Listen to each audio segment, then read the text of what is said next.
नमस्ते। यो कार्यक्रम चितवन मेडिकल कलेज द्वारा सञ्चालित CMC मेडिच्याट प्रोग्राम हो।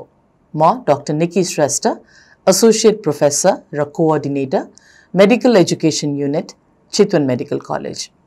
र आजको यस नयाँ श्रृङ्खलामा हामी चितवन मेडिकल कलेजमा कार्यरत मेडिकल अन्कोलोजिस्ट डाक्टर अनुज केसीसँग मल्टिपल मायलोमा अर्थात् एक प्रकारको ब्लडको क्यान्सरको बारेमा कुराकानी गर्न गइरहेका छौं।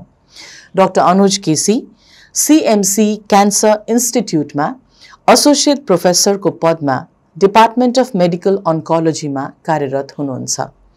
डाक्टर अनुजले MD in internal medicine Nepal medical कलेजबाट गर्नुभएको छ र उहाँले DM in medical oncology NAMS Bir hospital नेपालबाट गर्नुभएको छ। डाक्टर अनुजको यस क्षेत्रमा 7 वर्षको कार्य अनुभव रहेको छ र पछिल्लो 5 महिनादेखि उहाँ CMC क्यान्सर इन्स्टिट्युटमा कार्यरत हुनुहुन्छ। Welcome to the CMC medichat program doctor Anuj. Thank you doctor Niki. नमस्ते। नमस्ते।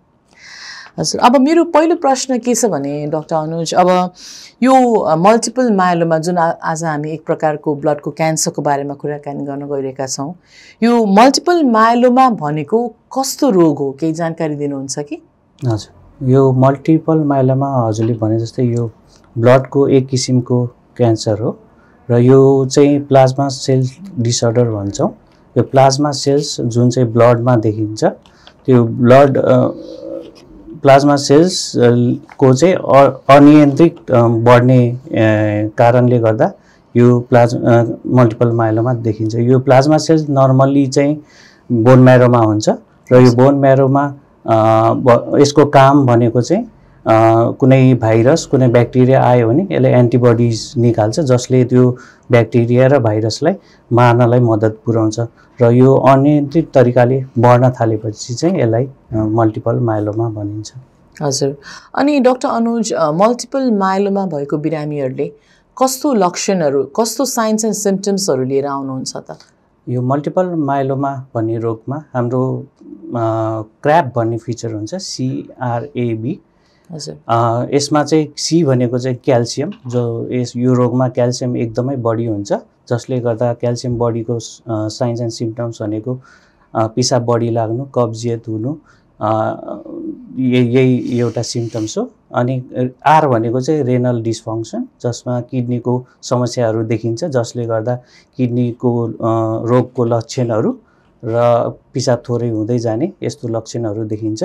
A भनेको चाहिँ एनिमिया, जसमा रातो रगत बन्ने प्रक्रिया कम हुन्छ जसले गर्दा चाँडै थकान हुने, स्यास्या आउने यस्तो साइन्स पनि हुन्छ। र B भनेको चाहिँ बोनमा समस्या, हड्डीमा समस्या, जुन हड्डीमा समस्या भएपछि ढाडहरू दुख्ने, अरू ठुला बोन्स हड्डीहरूको दुखाइहरू हुने, कहिलेकाहीँ हड्डीहरू बिना चोट अथवा थोरै चोट लाग्दा पनि भाँचिएर बिरामीहरू, धेरैजसो बिरामीहरू आउने चाहिँ यिनीहरू चाहिँ सबै यस मल्टिपल मायलोमाका लक्षणहरू हुन्।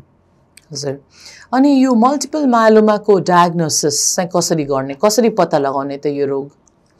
यो रोगको पहिला सुरु त लक्षण पत्ता लगाएपछि विभिन्न किसिमका जाँच परीक्षणहरू गर्नुपर्ने हुन्छ।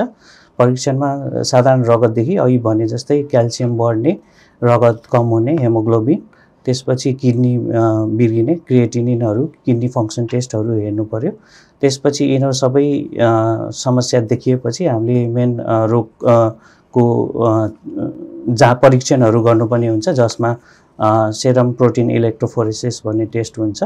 अनि त्यसपछि त्यसलाई अझ रोग पत्ता लगाउनलाई अरू थप जाँचहरू गरिन्छ जस्तै सेरम इम्युनोफिक्सेसन, फ्री लाइट चेन एसे यो गर्ने। अनि अघि भने जस्तै बोनमा हड्डीमा समस्या देखिएपछि हड्डीमा कुनै फ्र्याक्चर अथवा एउटा लाइटिक लिजन भन्छौँ, यो हेर्नलाई एक्सरे, CT स्क्यान अथवा MRIहरू गर्न सकिन्छ र अन्त्यमा सबै जाँचहरू पछि एउटा बोन म्यारो टेस्ट गरिन्छ र यो बोन म्यारो टेस्टमा अघि भनेको प्लाज्मा सेल्स अथवा प्लाज्मा कोशिका यिनीहरू चाहिँ एकदमै बढी देखिन्छ, कमसेकम 10% भन्दा बढी देखियो भने र यिनीहरू सबै क्राइटेरिया छ एउटा, त्यो क्राइटेरिया सबै मिट भयो भने चाहिँ मल्टिपल माइलोमा डायग्नोसिस गर्न सकिन्छ।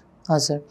अनि डाक्टर अनुज, यो मल्टिपल माइलोमाको उपचार पद्धतिहरू, ट्रिटमेन्ट मोडालिटिजहरू चाहिँ के छन्, केही जानकारी दिनुहुन्छ कि? यसमा रोग पत्ता लगाएपछि उपचारहरू भनेको विभिन्न छन्। अहिले संसारमा धेरै चिजहरू पत्ता लगाइसकेको छ। अहिलेसम्म औषधिहरूमा केमोथेरापी, टार्गेटेड थेरापी, अनि कार्टी सेल्स र बोन म्यारो प्रत्यारोपण, यिनीहरू चाहिँ विभिन्न औषधिहरू मिलाएर बोन म्यारो प्रत्यारोपण गर्ने र पछि फेरि दोहोरियामा कार्टी सेल्सहरू छन्। यिनीहरू चाहिँ यस रोगको उपचार पद्धतिहरू हुन्। हजुर। अनि डाक्टर अनुज, हाम्रो चितवन मेडिकल कलेजमा, हाम्रो CMC क्यान्सर इन्स्टिट्युटमा मल्टिपल माइलोमा उपचारको सबै पद्धतिहरू सम्भव छ? हाम्रो यस CMC क्यान्सर इन्स्टिट्युटमा यो सबै रोगको केमोथेरापी, टार्गेटेड थेरापी सबै उपचार पद्धतिहरू छन्। हामीमा नभएको भनेको चाहिँ बोन म्यारो प्रत्यारोपण र कार्टी सेल्स, यो पद्धति बाहेक अरू सबै पद्धतिहरू उपलब्ध छन्, जुन हामी आफ्ना बिरामीहरूलाई दिँदै आएका छौँ। हजुर। अन्त्यमा मैले के सोध्न चाहेँ डाक्टर अनुजलाई भने, बोन म्यारो प्रत्यारोपण पद्धति नेपालमा छ कि छैन?